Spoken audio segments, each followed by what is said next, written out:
Hey y'all, I'm going to be reading from Tangerine, Thursday, November 23rd, Thanksgiving.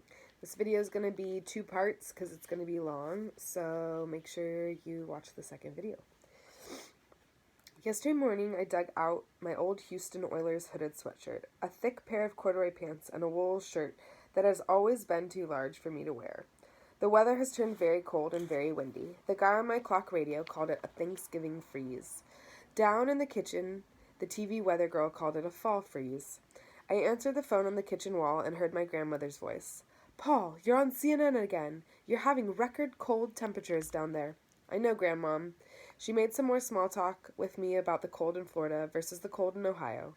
Grandpop got on the extension, and the two of them asked me about myself, about my school, about my friends. That's one thing about Grandmom and Grandpop. They couldn't care less about the Eric Fisher football dream. They never, ever mentioned it. And when Dad brings it up, they do their best to change the subject. Mom got up and took the phone away. She talked a little but mostly listened, while Dad, Eric, and I sat and ignored each other. Then she said, "Great, we'll look forward to seeing you then." Mom hung up and announced to us, "Grandmom and Grandpop are stopping by on their way to Orlando." Dad asked glumly, "When?" "A week from Sunday." "For how long?" "An hour or two." Dad perked up. "Is that all?" "They've booked a week at Epcot. They just want to stop in to see our new house." Dad thought about this. "So they can drive to Florida to see Mickey Mouse, but not to see their own grandson play football?" Mom was ready for him. "Well, maybe we can talk them into changing their plans."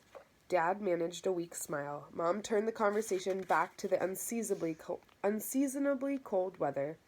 She said, "I'm going out to the storage bin today to get winter clothing for all of us. If there's anything in particular you'll want, let me know." Dad said, "Whatever you packed up in Houston, I'm sure that's okay." Mom said, "Eric, you'll need to give me your key. We locked mine in the bin yesterday." Eric looked up. "Oh yeah, I got it in my locker at school." "What's it doing there? I need it now." "That's where I keep a lot of my stuff." "Okay, how can I get it?" "I'll bring it home today." I could see that Mom didn't like that answer, but she was stuck with it. On the way to Tangerine, she started thinking out loud. "I'm sure they have some way of letting their customers into those bins. I'm sure I'm not the first person in history to have locked a key inside." We pulled up to the school. There were no karate kickers, no gangsters. There were no human beings of any kind hanging around outside.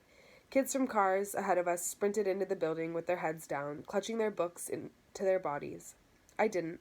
I stood outside the car door, unflinching, like a northern kid. Mom asked, "What winter clothes should I bring for you?" "I don't know. What do I have?" She looked me up and down. "I swear, Paul, you've grown 1.5 feet this year. You probably don't have anything that fits, including what you have on now." "Thanks, Mom." "Are you at least warm?" "Yeah, I'm at least that." "Okay, you had better get inside. I'll see you later." I walked into the building. In those few yards, my ears were turned red and raw by the wind. A lot of kids were absent from first period. Wimps, I figured. By second period, though, I realized that something bigger was going on. At least 10 kids were absent from science. So many kids that we had to waste our time with worksheets. I walked over to Henry D's desk and asked him, "Where is everybody? Are they all sick?"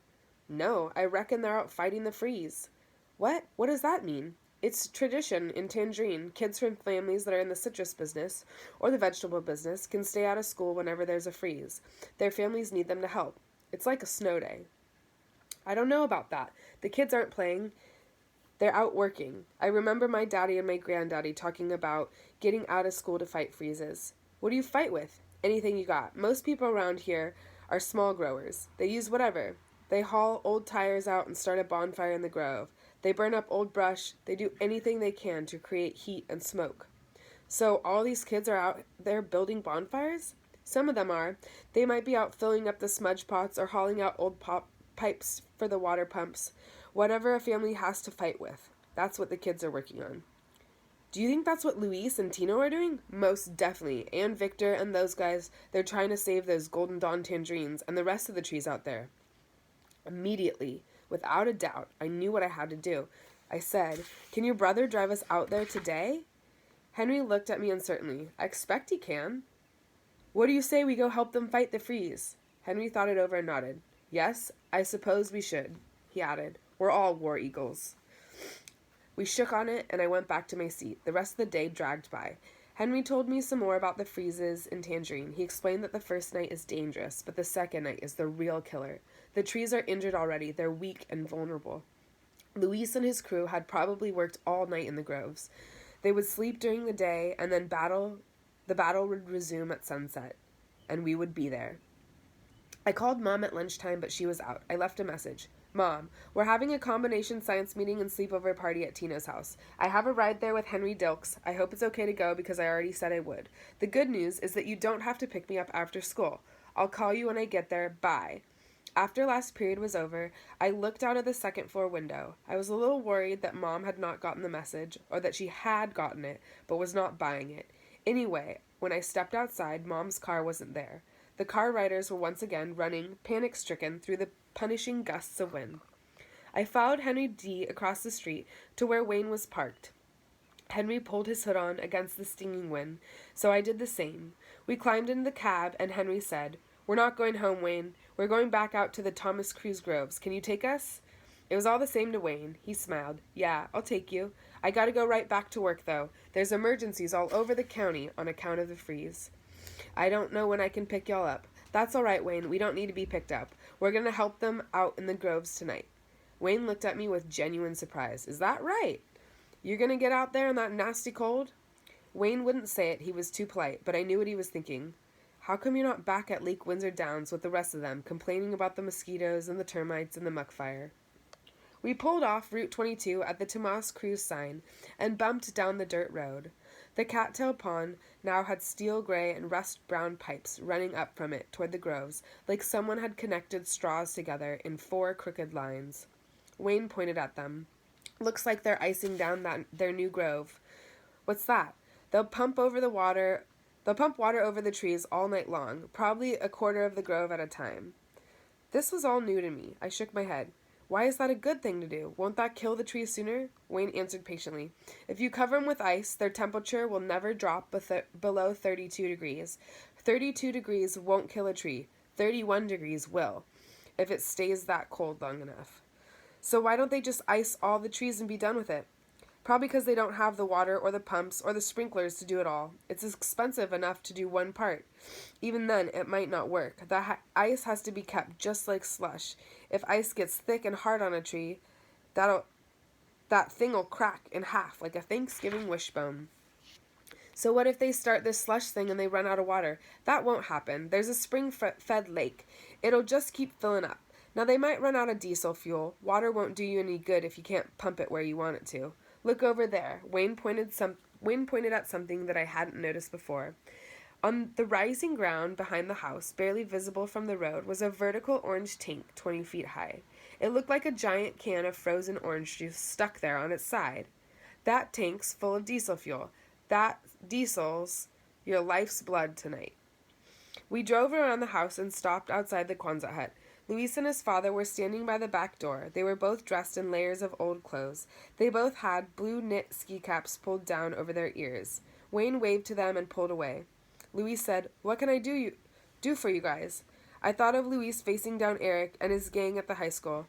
I answered earnestly, "We want to help you fight this freeze tonight. We'll do anything we can." Luis looked at Henry, then back at me. His doubts seemed to be directed at me. So were his words. "Why do you want to do that?"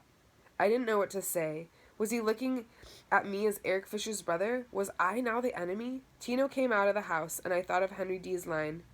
I said, "Because we're all war eagles." Luis turned to his father and said a few words in Spanish. Tomas Cruz walked up to me immediately and stretched out his hand. He said, "Thank you for your help." He shook hands with both of us and continued on to the Quonset hut. Luis said, "Our daddy thinks that's great, but he doesn't worry about the insurance and stuff. Do you guys have your parents' permission to do this?" We both nodded. Finally, Luis shrugged. "Okay, you're on Tino's crew. He'll show you what's up." He looked directly at me, like I was the one who was a potential lawsuit. "But you're responsible for your own health and safety, right? If you get too cold, you come in here and you warm up. If you get too tired, you come in here and lie down." Luis went inside, leaving us with Tino. He was dressed like I was, but his sweatshirt said Miami Dolphins. He had a walkie-talkie in one hand and a white bag from Kmart in the other. He was all business. He said, "There ain't no lying down on my crew. You got that?" "Yeah. Anybody has to do any bathroom stuff or anything like that, you do it now. Yeah. I raised my hand like I was in school. I have to make a phone call. Tino opened the door and let us into the Quonset hut. It had been transformed. Most everything that had been in there last week was gone, replaced by hundreds of baby trees, each about a foot high. We marched through them to the far end. The desk was still there, but it now had a big aluminum coffee urn sitting on it with styrofoam cups, creamer, and sugar spread out around it. I picked up the phone call and called Mom. I said, I tried to call before. Were you out at the storage bin? She didn't sound so happy. She said, yes, I was. Did you need Eric's key? No, I filled out a form and the manager let me in. Uh-huh. Mom didn't say anything else. Was she angry at me? Was she going to come and drag me home? I changed the subject. So what's happening there? She paused a moment, as if thinking the whole thing over. And then she changed gears and answered conversationally. Your father bought a case of those fake logs. He's going to get a fireplace going, and we're going to break out the Christmas music. Uh-huh. We'll probably make hot chocolate, too. Too bad you're going to miss it. Yeah. Now, what is this thing, Paul? A sleepover party? Why didn't we have any notice about it? I wasn't invited until today. I half covered the mouthpiece and whispered. I don't know. Maybe it was an afterthought. You don't have a change of clothes. You don't have a toothbrush. I'll use my finger. There was a long pause, then a long sigh. Paul, I trust people. I trust them until I have a reason not to. Do you understand me? I understand. There was another long pause and some mumbling. Your father says you have to be back here by 9 tomorrow morning. It's Eric's last game. Okay, you can pick me up at 8 if you like. I hope I can find that place. Look for the signs that say Tomas Cruz Groves. The door at the far end of the hut burst open. Victor, dressed in black sneakers, pants, and a hood, like a cat burglar, walked in, followed by his boys. I said, I have to go now, Mom. Enjoy your fireplace and all. She didn't say anything else, so I cradled the phone.